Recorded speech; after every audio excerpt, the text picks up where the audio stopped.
Hey pilots, welcome to another exciting episode of War Robots Domination, a series of helpful gameplay tutorials designed to help highlight the tactics and strategies that I use to help tip the scales in my favorite game, War Robots.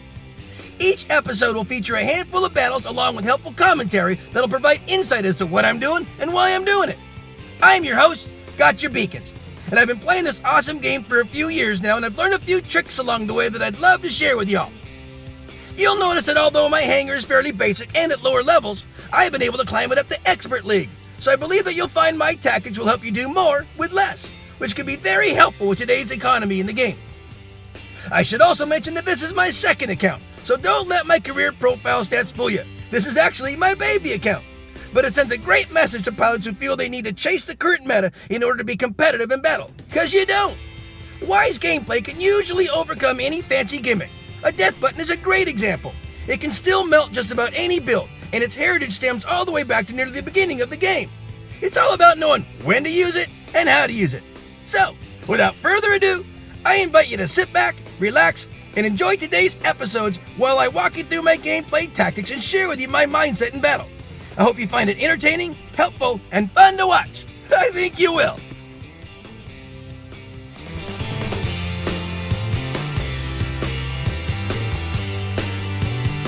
Let's start by taking a good look at the hangar. We got Frick and Frack, my Death Button Raven and my Russian Death Button Raven. And then we got the General, my beautiful Trident Fury. And then we got Reaper, my Avenger Bulwark. And then we got Buzzkill, my Spark Scorched Bender. The bots are all at level 6 and the weapons are all at level 9. I'm currently approaching Expert 2. I'm going to call this episode Harry Carrier, and you're definitely going to be seeing why here as you watch through the battle. Enjoy my friends in the background and status as they play their awesome song, Woodish. I'm going to put a link to their website on the description of this video episode, so take a look at them, guys. They're awesome to listen to. So on Carrier, I always take the General over to my sweet spot. It's kind of over to the right, behind one of these little structure barrier blockade type thingies. I don't know what you call those, but it's a place for me to stand and get out of the way. Now, if you see me play all these battles, if you're a fan of my episodes, or if you watch me play the game, you know I have kind of a routine I go through as far as my bot progression, my deployment progression, who I send out first, second, or third, because it seems to have a good flow for me as far as when I need and who I need and how I need them.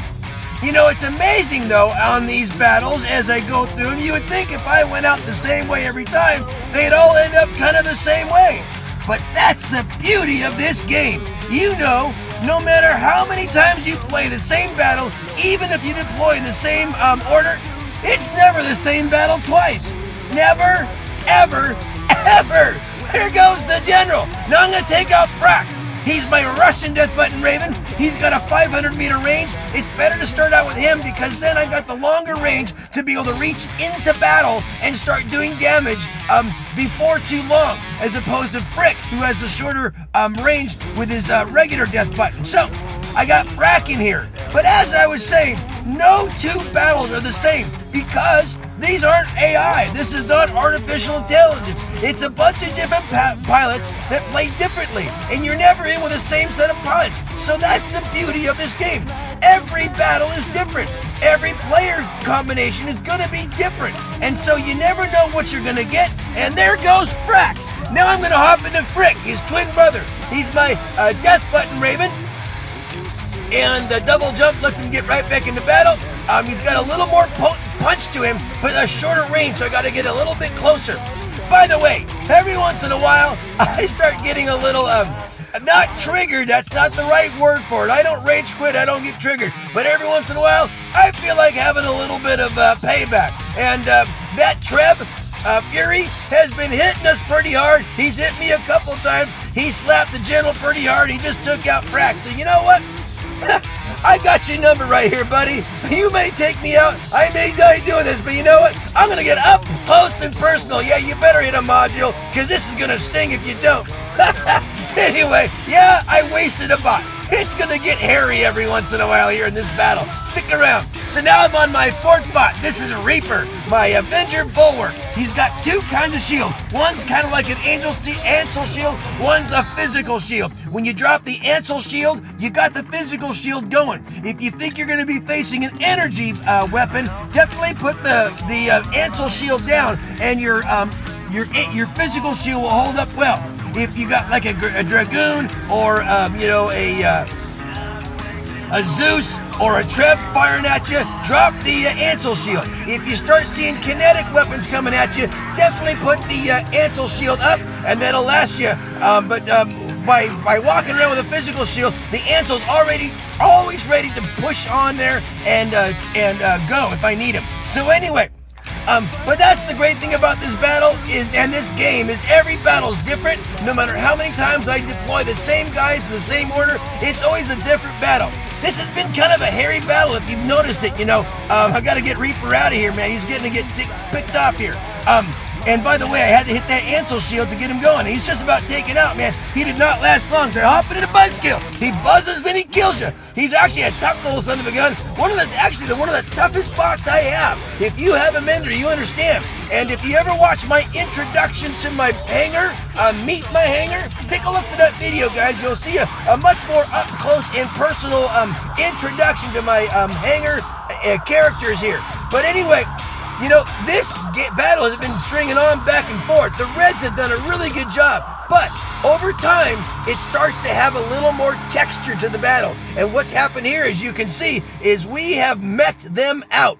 And that's the reason why you always stay strong, even if you're not having a good game, because you never know. They're going through bots as well. And there you go, guys. We just meched them out, and that was a nice green banner at the end. I lasted all the way with my squishy little bots, and that was a lot of fun.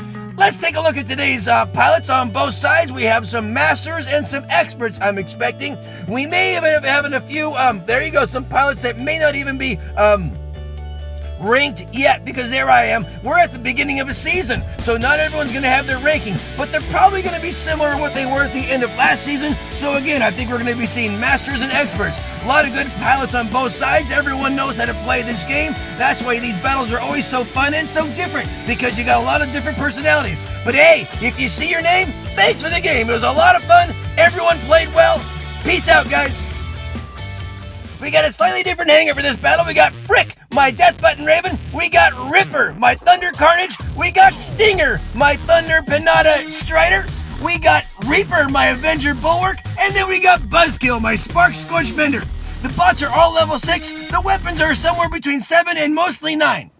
And we're going to call this battle Misdirection. It's a great battle with some great lessons, so stick around and watch it, guys. I think you got something to learn here. And then I enjoy my friends in the background and Status as they play their awesome song, November. It's got a killer sound to it.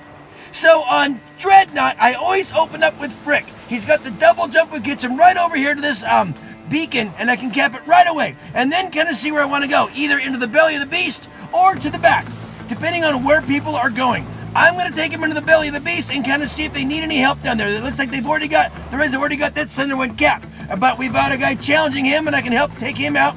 Now I'm going to go to the back beacon and see if I can help my partner back there. He's got 2-on-1. He don't need that. So I'm going to see if I can melt this guy. Oh, it's a Rhino. They're tough, but let me see if I can get this guy and then position my body right behind there. There we go. And then I can jump up, get this guy, pop back down. Now he's got his little his ability going, but I'm gonna just weather that one out, go back up again, and tap him. Now I've noticed something really quick here. We're up 4 beacons to 1, and we're only a minute or so in. This is an awesome start. Now, we've talked about this on other battles. The best thing to do if you're in this spot, and I can see where all the Reds are, is keep them occupied now. With 4 beacons to 1, it ain't gonna take long before we win this one, depending on what they do and where they position. But if we can keep them occupied, basically a little misdirection here, we can keep them so occupied that they don't have time to go cap any beacons. So I'm gonna go over here with the Ripper. Remember Ripper? Well, he used to be wearing some something else, some Avengers, but now he's got the Thunders on him. Those are pretty formidable. I've never been a good Thunder Carnage pilot, But you know what? I gotta put something on Ripper. He will rip their skin off, but I may not do so good in these higher league battles because I'm not that good with him yet. So this is the new guy. His name's Stinger. He zips out there, he's a strider. He's got the pinatas and the thunder. He can zip on in there and sting you pretty good.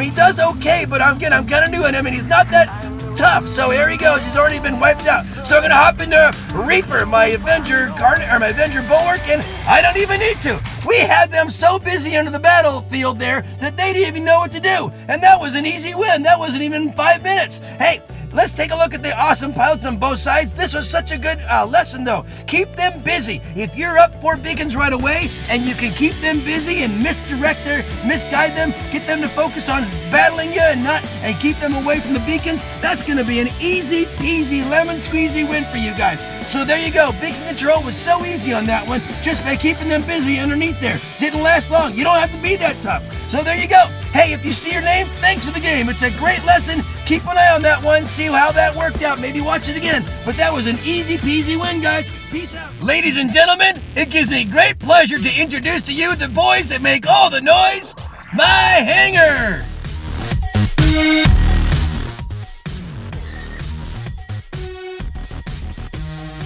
He's your best friend. He's their worst nightmare. He'll race to your rescue. He'll end all their hopes.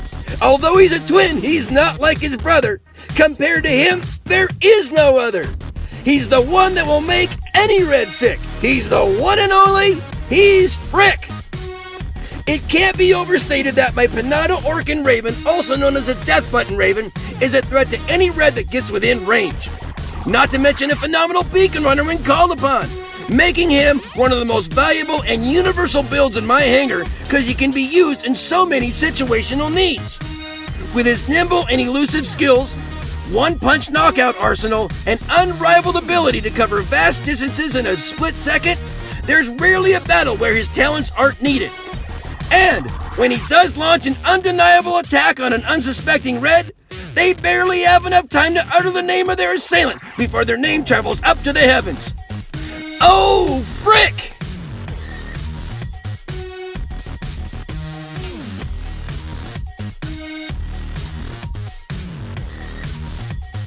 It's a bird, it's a plane, it's the one who brings pain. He floats like a butterfly and stings like a bee. And when he starts a shooting, you see all the reds flee. When trouble's a brewing, he's got your back. He's your best friend in battle, you know him, he's Frack. There's no doubt that my Pin Tulumba Raven, also known as a Russian Death Button Raven, is the quintessential combination of agility and power. With his acrobatic skills and long-range splash weapon, Frack's soft-spoken nature is his strength. Like the General, the splash effect and long range of Frack's weaponry make him a great support build, while his double jump provides the added ability to launch surprise attack on Reds who believe they were out of range from imminent peril. Although his initial impact is not as threatening as his brother Frick, Frack's natural ability to elude attacks and then get right back into range and deliver return fire can actually result in more total damage over the long haul than his brother, making this bird of prey a lethal assassin. Just ask any red and they'll tell you, from 500 meters, he'll frack you up!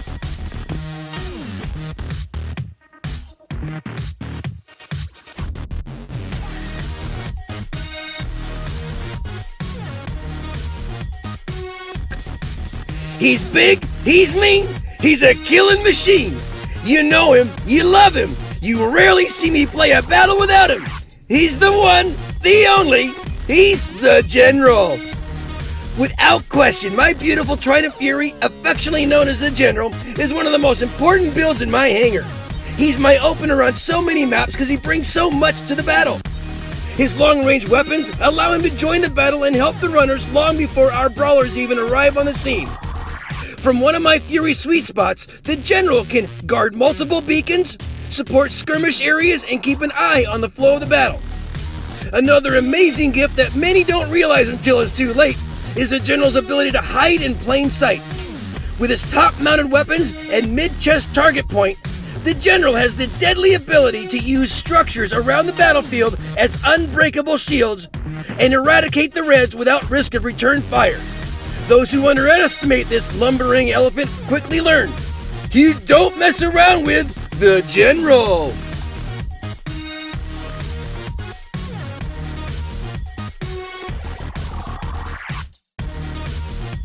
Like a moth to a flame, this kid loves to brawl. He never runs away. He never runs at all.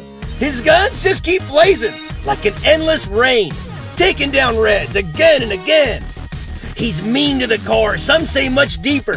He has no real name, but the Reds call him Reaper. When it comes to pure intimidation, the Avenger Bowler can provide ample amounts of pucker factor to any Red opposition. His dual shields and seemingly endless magazines drain all hopes of an easy kill from any would-be attacker, near or far. In a pack fight, his damage output is relentless and overpowering. In a knife fight, his durability is surprisingly immense, and the dual shields give him the ability to face nearly any opponent with a swagger of confidence. Although his ominous presence commands attention from multiple attackers, ferocious artillery and extreme durability make him a cold-blooded killer and the badass of the battlefield. At the end of the battle, when the toe tags are tallied, you can bet your last dollar, somewhere near the top, was Reaper.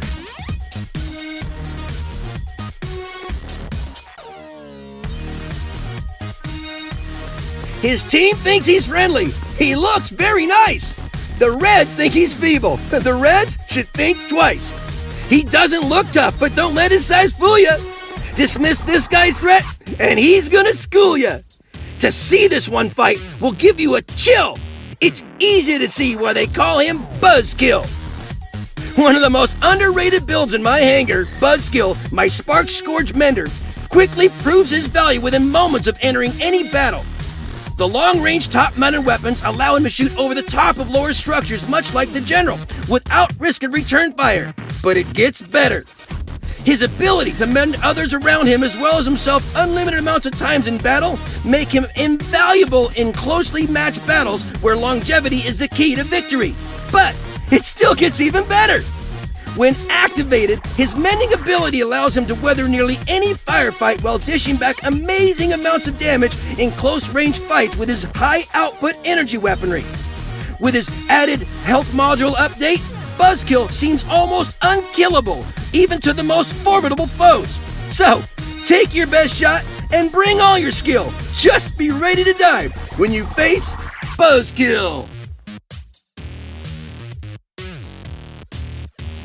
If you've seen these boys in action, you know they're used to fighting way above their weight class, so be sure you cheer them on the next time you see them in battle. Peace out, guys. Well, friends, that just about wraps it up for another episode. Thanks so much for watching. I hope you enjoyed what you saw and are able to take something you learned and use it in battle. I add content to my YouTube channel almost daily, so please stop by when you're able and check out the fresh new material. Or just click on an old episode and maybe catch another tip that'll help you up your game. If you like what you see, please tap on the red subscription button and then tap the bell to be notified when new episodes are released. It would also be helpful if you could make a comment about the video, whether it's an example of how the episode helped you, or maybe additional advice to help elaborate on the tactics I shared, or even constructive comments that'll help clarify something I might have missed. It's all good and greatly appreciated. Finally, this game is full of challenges and can create frustration for some who are simply trying to have fun with this awesome game. My goal is to provide you all with helpful information and help reduce the frustration and increase the fun. So, if you feel these videos are helping you, please share them with a friend, someone who you think might benefit from them. Well, that's about it for today, guys. As always, keep them blue out there, and I hope to see you on the battlefield. Make sure you're having fun, though, because if you're not, you're doing it wrong. I love you all for your support. Play well. Peace out.